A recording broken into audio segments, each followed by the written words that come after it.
और उन लोगों को जिन्होंने इस राम मंदिर के कार्य के लिए अपना जीवन बलिदान कर दिया। बिल्कुल, और ये बड़ी बात आपने कही, क्योंकि जैसा मैंने जिक्र किया कि कुछ लोग जीवित हैं और कुछ अभागे जो इस इच्छा को लिए हुए ऊपर चले गए। लेकिन आपको आमंत्रण तो मिल गया होगा, आप जा भी रहे होंगे, तो कितने उत्साहित हैं आप और आप कब पहुंच जाएंगे? जो जीवित नहीं है तो हमें लगता है वो अभागे तो नहीं, पर वो अदृश्य आंखों से जरूर देखेंगे और वहाँ सम्मिलित रहेंगे। दूसरी बात, हमको आमंत्रण प्राप्त हुआ 22 जनवरी के पूर्व में ही हम पहुँचेंगे, और कौन ऐसा होगा जो इस दृश्य को अपनी नंगी आंखों से ना देखना चाहे। हम इतने उत्साहित हैं बहन कि हम अपने उत्साह की बात कह नहीं सकते। मन खूब गदगद है, अतीव प्रसन्न है, इतनी प्रसन्नता कि वाणी व्यक्त नहीं कर सकती है। और निश्चित रूप से इस भारत में विदेशों में रहने वाले जितने सनातनी हैं वह उस दिन दीपावली मनाएंगे, चाहे वो भारत में रहते हो या विदेशों। पहली बार ऐसा हो रहा है।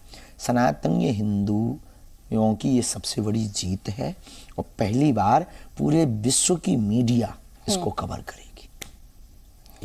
यही हिंदू राष्ट्र की जीत है। आप राम की बात करते हैं, आप सनातन की बात करते हैं। धीरेन्द्र शास्त्री, बाबा बागेश्वर वाले, क्या हैं आपके राम? कैसी है उनकी तस्वीर? मर्यादा पुरुषोत्तम है। हमारे राम जातिवाद से ऊपर है।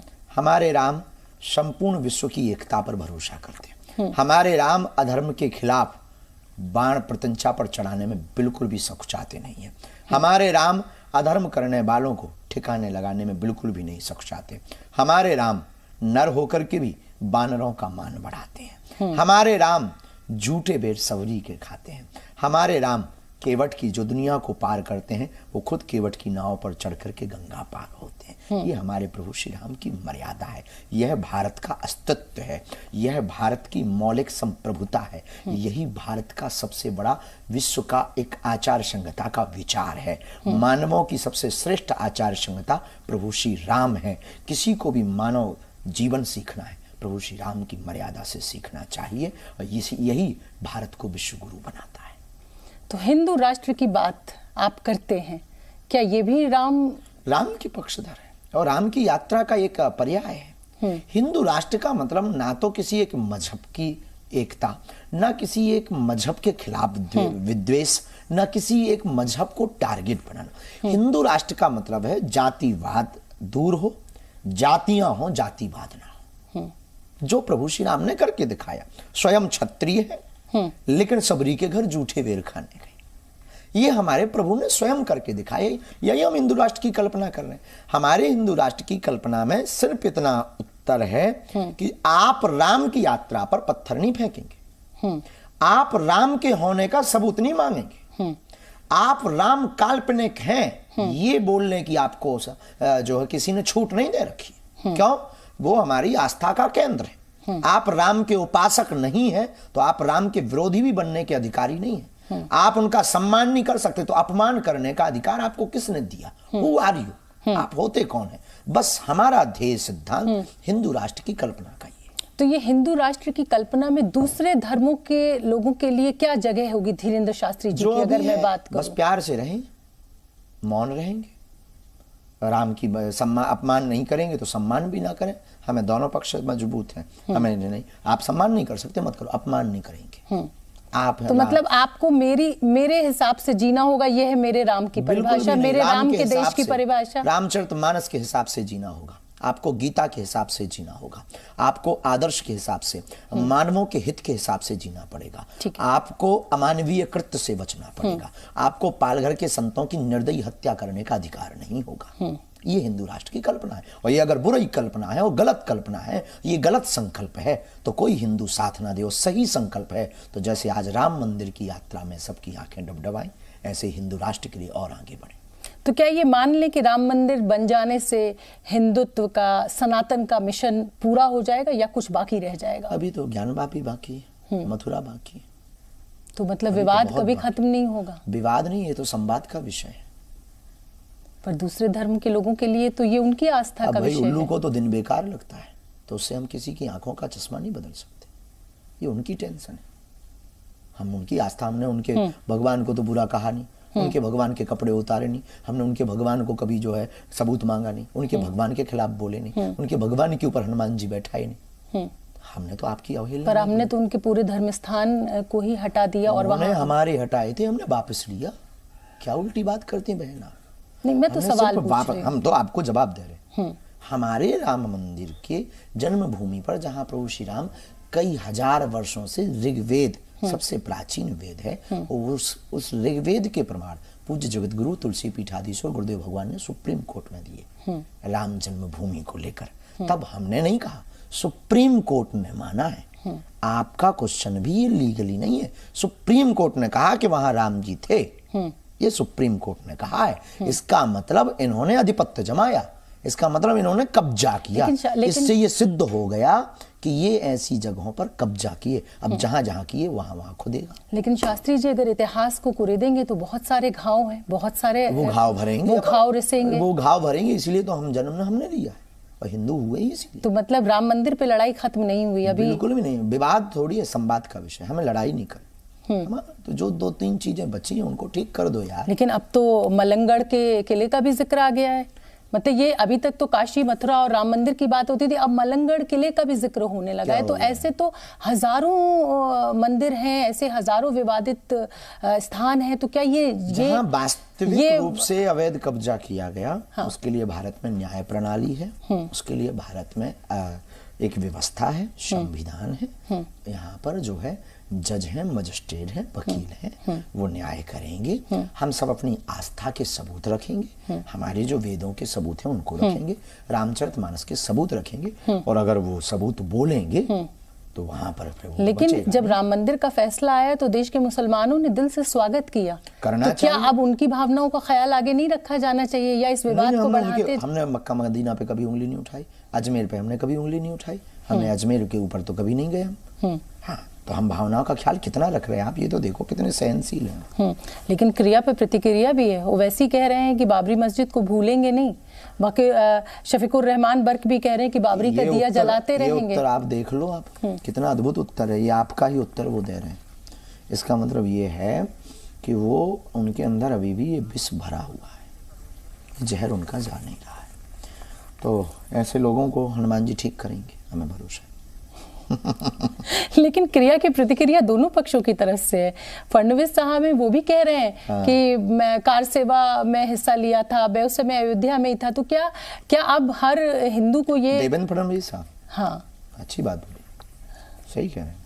तो हर व्यक्ति अपने अपने हिसाब से कार सेवा कर रहा है। आप अपने आश्रम में कार सेवा कर रहे हैं, हम अपने काम में कार सेवा कर रहे हैं।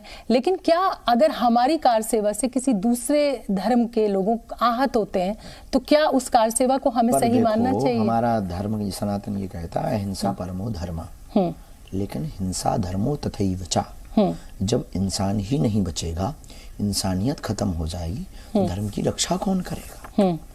तो हमने सिर्फ लोगों को ये कहा है कि हमें विवाद नहीं चाहिए, संवाद चाहिए, पर आप हमारी आस्था को मिटाने का प्रयत्न नहीं करेंगे। हम आपकी आस्था के साथ खिलवाड़ नहीं करेंगे, पर आप हमारी आस्था के साथ खिलवाड़ नहीं करेंगे, ये भी आपको अधिकार नहीं। लेकिन हमें कहीं कोई लकीर, क्या आप शास्त्री जी सोचते हैं कि हमें कहीं कोई लकीर कि अब बस यहाँ तक हमें रुकना होगा?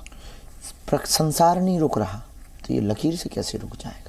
संसार तो अनवरत बढ़ता चला जा रहा है। वैज्ञानिक कहते हैं कि ब्रह्मांड पसरता जा रहा है, फैलता जा रहा है। तो ये लकीरें तो कभी, ये लकीर खींचना हमें तो ये लगेगा कि एक सठता वाली बात है। चलिए, ओवैसी और बर्क शोर मचा रहे हैं, समझ में आ रहा है, लेकिन कुछ अपने ही धर्म के नेता भी हैं जिनकी तरफ से टिप्पणी आ रही है। आपने भी शबरी के बेर का जिक्र किया, कहा जा रहा है कि मांसाहारी थे राम। मेरा सवाल ये है कि हर हिंदू की इन्हीं दोगलों को ठिकाने लगाना, इसीलिए हिंदू राष्ट्र चाहिए। लेकिन हर एक की अपने प्रभु राम की अलग छवि है, वो अपने अपने हिसाब से उसको आजादी है। पर ऐसी छवि नहीं है जैसी वो बता रहे हैं। भगवान राम इतने नग्न नहीं जितने वो बोल रहे हैं। मर्यादा के प्रतीक है। मर्यादा के प्रतीक हमारे शास्त्र और वेद, उनको पहले पढ़ें, जाने, उसमें से उत्तर निकालें। लेकिन कुछ लोग कह रहे हैं कि खर, दूषण, सुबाहु, मारीच ये त्रेता युग में ये होते थे जो विघ्न डालते थे शुभ कामों में, और अब ये विपक्ष के नेता हैं जो। क्या तो ये आपको तुलना क्या सही लग रही है? नेताओं पर हम टिप्पणी नहीं करते। ये तुलना आपको सही लग रही है? नेताओं पर हम टिप्पणी नहीं करते। अच्छा, किसी भी नेता को हम किसी तराजू पे नहीं रखते। एक बड़ा सवाल दिग्विजय सिंह जी ने उठाया कि भाई रामलला विराजमान, जो कि कोर्ट में रामलला का केस लड़ रहे थे, मतलब ये कहा जा रहा था कि खुद स्वयं रामलला विराजमान वहां पहुंच रहे हैं और अपना केस लड़ रहे हैं। अब वो रामलला विराजमान की मूर्ति जो है वो बदल के दूसरी मूर्ति रखी जा रही है, तो इसको बाबा कैसे लेते हैं आप? किसी राजनेता की प्रतिक्रिया पर हम नहीं, मतलब मूर्ति बदली जा रही है, चलिए नेता को आप छोड़ दीजिए, लेकिन रामलला विराजमान जो जिस के दर्शन मैंने किए हैं, आपने किए हैं, दोनों विग्रह रहने हैं।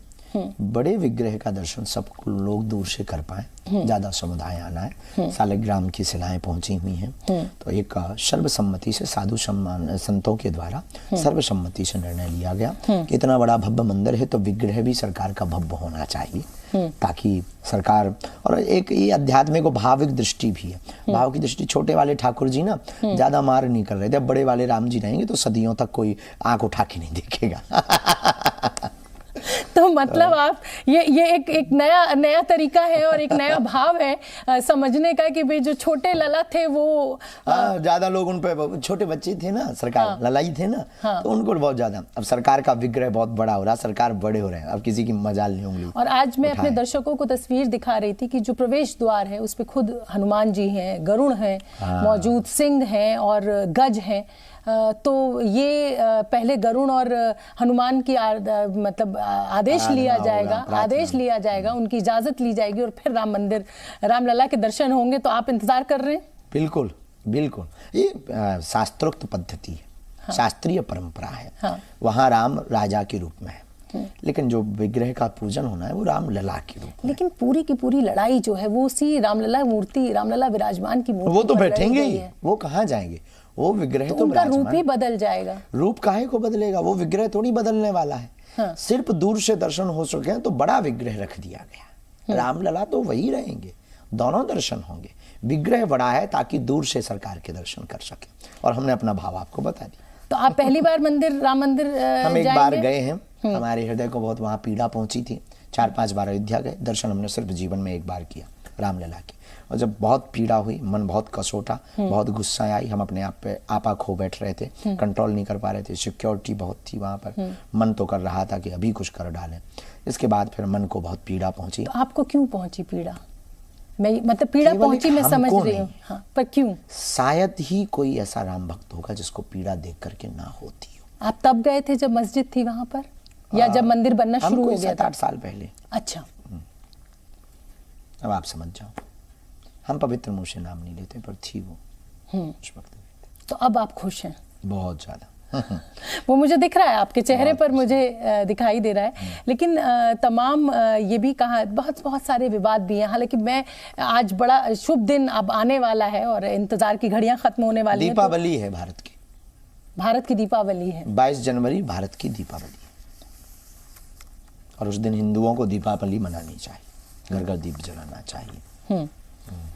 अच्छा, कुछ लोग ऐसा हो रहा है कि ऐसा लग रहा है कि प्रधानमंत्री मोदी का विरोध करते करते, बीजेपी का विरोध करते करते राम का विरोध शुरू हो गया, रामद्रोह शुरू हो गया है। जिसको भी सुनिए वो कुछ ना कुछ कमी निकाल दे रहा है, जैसे मांसाहार की बात ही आ गई, मूर्ति के रूप की बात आ गई, तमाम विवाद उठाए जा रहे हैं। इस पर क्या कहेंगे? ये प्रश्न ऐसे हैं, ये ना कभी खत्म। जो अधार्मिक लोग हैं, जो रावण के खानदान के लोग हैं, देखिए जिसकी मति खराब है उसे परमात्मा में पत्थर दिखाई देगा, और जिसकी मति सुमति है उसे पत्थर में परमात्मा दिखाई देता है। उनका विचारों का चश्मा डिस्टर्ब है, उनमें कुछ ना कुछ भयंकर खोट है।